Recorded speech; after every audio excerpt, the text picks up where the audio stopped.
Então, na nossa cultura, o ensinamento essencial é que nós devemos desenvolver amor puro por Deus, e como consequência desse amor puro por Deus, a gente naturalmente vai sentir amor puro por todos os seres vivos.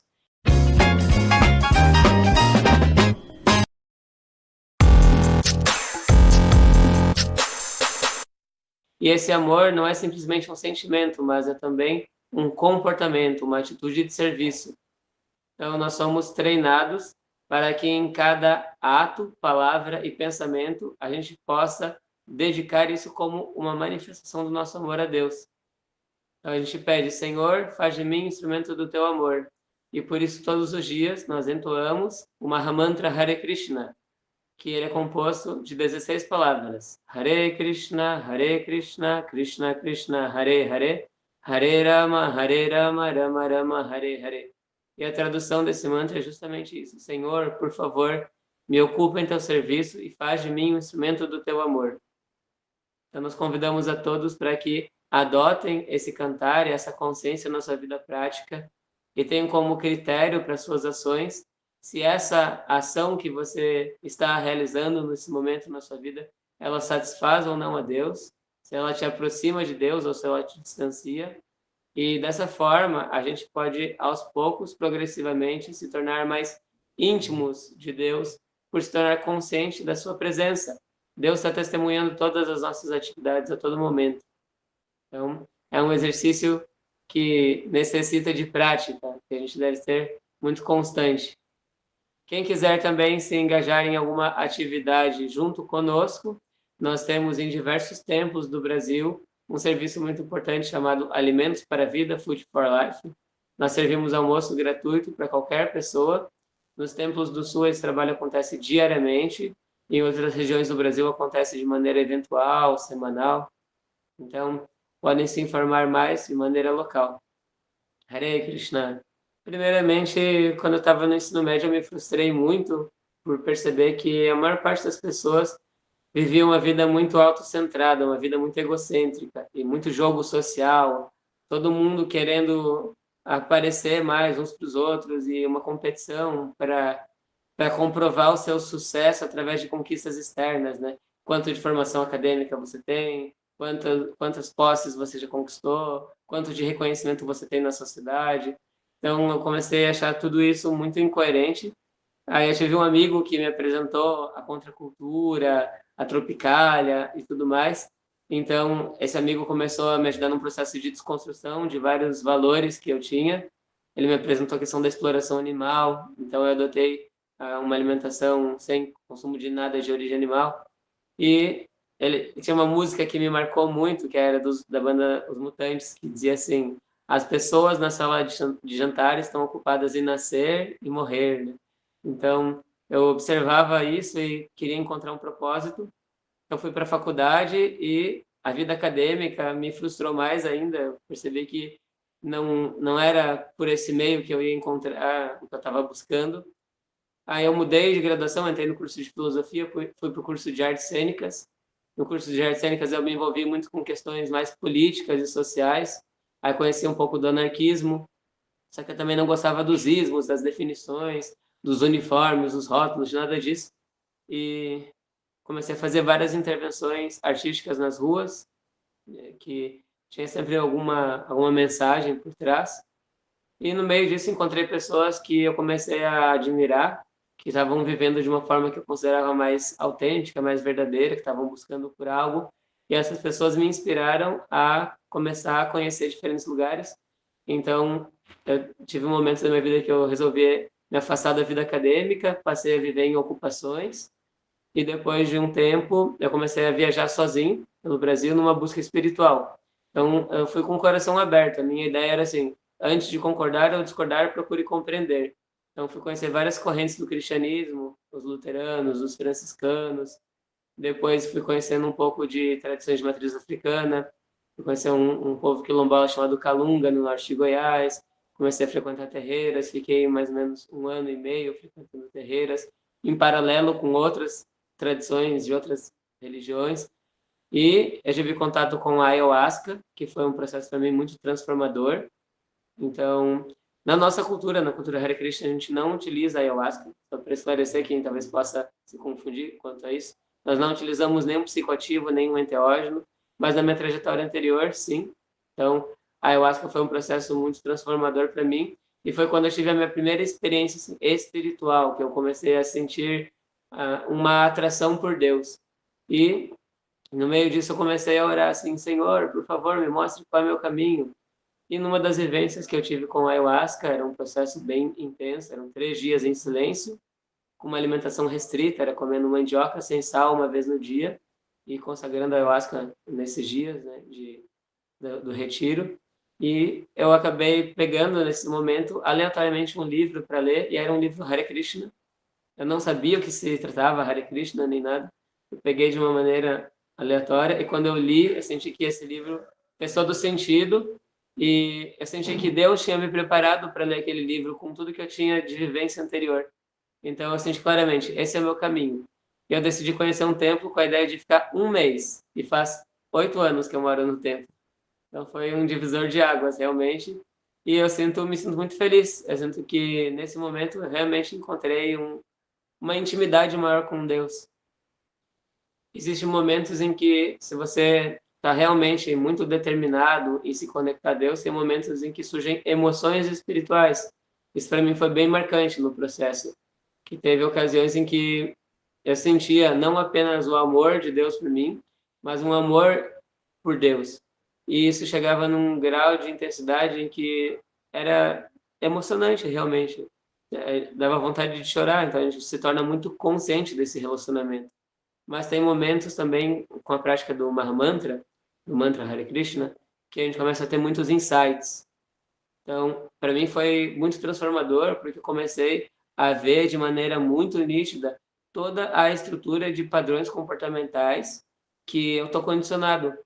Então, eu percebo que tem vários padrões comportamentais que foram estruturados dentro da minha construção social, com a minha família, com a questão cultural, e como é difícil superar né, esse impulso involuntário de agir contra a nossa vontade. Muitas vezes a gente não quer brigar, mas a gente briga, né? São tantas contaminações na nossa mente. Então, um dos estágios do cantar do Mahamantra, desse processo meditativo, é que nós passamos a nos conscientizar desses padrões e, aos poucos, nos desidentificar deles. A gente começa a perceber, eu não sou isso, mas existe essa sujeira, existe esse eco ainda repercutindo na minha mente. E a gente aprende como poder descontinuar essa repetição desses padrões. Então, são os dois processos mais comuns, essas emoções espirituais, de você sentir a presença de Deus e se emocionar com isso. E o outro estágio é um processo de conscientização. Então, para os homens, tem 3 cores essenciais que nós utilizamos de acordo com o estilo de vida que a pessoa decidiu. Então, quem utiliza a cor açafrão, que é o meu caso, significa que é um brahmachari. É uma pessoa que adota uma vida de celibato e renúncia. Então, os brahmacharis não têm renda pessoal e se abstêm por completo da vida sexual. Isso inclui também não se masturbar. Então, na nossa cultura, a vida sexual é algo muito sagrado. Ela é permitida, nós não condenamos a vida sexual. Só que ela deve ser feita com muita responsabilidade, ou seja, dentro de uma relação conjugal. Então, o esposo e a esposa, eles são companheiros espirituais, eles estão compartilhando uma caminhada. E, além disso, eles utilizam a vida sexual para co-criar, para participar da criação junto com Deus. Então, essa questão é muito importante. Os brahmacharis vestem a cor açafrão. E os sannyasis, que são os renunciantes, que é a ordem de vida mais que as pessoas adotam normalmente na velhice, né? Depois que cumpre todos os deveres, as pessoas se apartam das responsabilidades materiais e se dedicam exclusivamente à vida espiritual. Também vestem a cor açafrão. Então, no meu caso, eu não tenho uma renda pessoal. Tudo que eu necessito é fornecido pelo templo. Eu moro no templo, então o templo fornece moradia, alimentação, itens de higiene. Tudo que eu tenho cabe numa mochila. Eu tenho uma quantidade de roupas bem diminuta, um tênis, um crocs, um chinelo, um óculos, um celular para falar com a minha família, 2 cobertores e 2 toalhas de banho. Basicamente, esse que eu tenho de posses. E tem monges que vestem a cor branca, que são os monges que são casados, e os monges que vestem a cor amarela, O amarelo ele representa a transição de uma modalidade de vida para outra, ou seja, quem está se preparando para se tornar um brahmachari veste amarelo, ou quem está saindo da vida familiar, porque na nossa cultura o casal constitui uma família, aí quando essa família está criada, os filhos estão casados, o esposo e a esposa eles podem gradualmente dissolver o casamento e ambos entrarem na vida monástica, se desejarem. Então eles passam um período de 2, 3 anos peregrinando juntos, convertendo a relação deles de conjugal para uma relação de amizade. E aí, nesse processo, o marido, né, o homem, ele deve vestir a cor amarela para simbolizar que ele está adotando essa vida chamada vanaprastha. Ele está se retirando da vida familiar, ele está se preparando para a vida de renúncia. Então, nessa transição, né, do branco, de vida de casado, para o açafrão, o laranja, que é a vida de renúncia, nesse meio tempo ele usa o amarelo. E as mulheres, em geral, elas vestem roupas coloridas, né? Mas as mulheres que são viúvas, isso dentro de uma questão tradicional. A maior parte dos Hare Krishnas não segue isso estritamente. As mulheres que são viúvas vestem branco. As mulheres casadas utilizam um ponto vermelho na testa. Então, é um código social que, se você vê uma mulher na rua, você sabe, ela é casada, né? Então, tem toda essa questão que é para auxiliar a conduta. E nós utilizamos essa marca no rosto, agora a minha está um pouquinho apagada, porque eu estava fazendo outras atividades, aí eu vim direto para cá, né? Isso são 2 linhas retas, e simboliza que esse corpo é um templo. Então, dentro do corpo, o corpo é um veículo, assim como, por exemplo, quando um carro passa na rua, a gente entende que dentro do carro tem um motorista. Da mesma forma, o corpo é apenas o veículo que a gente usa, nós somos a alma. Então, o corpo é só nosso veículo. Então, dentro do corpo existe 2 presenças. Uma é Atma, alma, somos nós.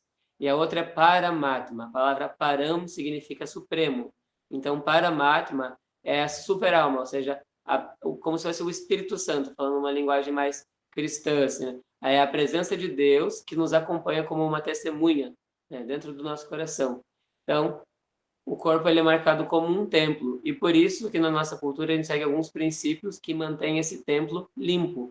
Nós não comemos carne, nós não nos intoxicamos, a gente não fuma, não bebe, não utiliza maconha, nem álcool, nem café a gente toma. Nós não praticamos sexo fora do casamento, a gente pode se casar e construir família, e nós não jogamos jogos de azar, porque essas 4 atividades são os 4 pilares do vício. E o último elemento é essa questão da cabeça, então nós raspamos a cabeça por 2 princípios. Um é da limpeza e o outro é a renúncia à vaidade. Mas nós mantemos aqui atrás, né, o pessoal sempre fala, tem um coquinho aqui, esse chama Sika, significa 2 coisas, que nós renunciamos tudo, menos o nosso relacionamento com Deus, e também significa que nós somos discípulos, ou seja, eu tenho um mestre, meu mestre tem um mestre, o mestre dele tem outro mestre, e assim sucessivamente. Então, isso simboliza, é um símbolo, né, que eu aceitei um mestre espiritual. E como que o Krishna encara a homossexualidade? Então, na nossa cultura, nós somos vegetarianos porque o princípio básico é amar a todos os seres vivos.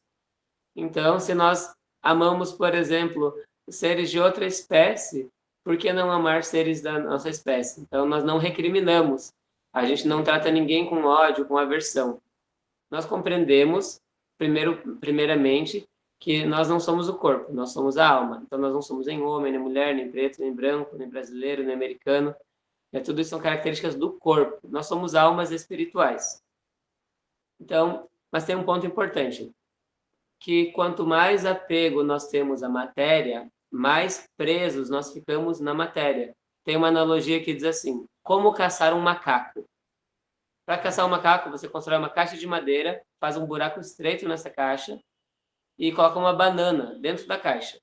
Então o macaco vai perceber que tem uma banana ali dentro. Ele vai enfiar o braço dele passa perfeitamente pelo buraco estreito. Ele vai pegar a banana, mas no momento de tirar o braço, a banana não passa por esse buraco. Basta que ele solte a banana e ele está livre. Mas como ele está apegado à banana, um caçador começa a se aproximar, o macaco fica gritando, ah! E ele não solta a banana, e o caçador captura ele. Então, do mesmo modo, nós ficamos presos à matéria em função dos nossos apegos. Então, se explica que a homossexualidade, por exemplo, ela intensifica nosso apego à matéria, porque quando duas pessoas do mesmo sexo têm uma relação sexual, essa relação ela é motivada pela questão do prazer sensorial. Claro que pode existir também uma troca afetiva, mas essa motivação sensorial existe. Então, a palavra pecado vem de pecatus, que significa errar o alvo. Então, a nossa meta é desenvolver amor puro por Deus. Então, qualquer atividade que a gente realize que não tenha essa motivação, ela é uma atividade pecaminosa. Então, dentro de uma relação heterossexual, por exemplo, mesmo que o casal ele tenha uma relação heterossexual, se ela não tem uma motivação de satisfazer a Deus, isso também é pecaminoso. Então, tanto uma relação heterossexual quanto homossexual, elas são pecaminosas enquanto elas não são motivadas em servir a Deus. E tem um ponto importante que mesmo aqui em Porto Alegre, por exemplo, uma das pessoas que é mais de confiança no templo, que meu mestre espiritual diz, a pessoa mais confiável que vocês têm, se chama Alola Chandraka. É um devoto aqui, que ele é homossexual, mas ele tem tanta devoção, tanta sinceridade na prática do serviço devocional, que nós consideramos ele um devoto muito avançado. Então, se explica que a prática homossexual ela é desfavorável para o avanço espiritual, porque intensifica nosso apego à matéria, mas ela não desqualifica uma pessoa para se tornar um devoto. Qualquer pessoa pode praticar. Deus quer que a gente aprenda a amar e servir uns aos outros. É basicamente isso. Esse mundo material é um local de treinamento para que a gente aprenda isso. E enquanto a gente não aprende isso, a gente fica repetindo de série. A gente fica reencarnando muitas vezes até aprender a amar e servir de maneira incondicional.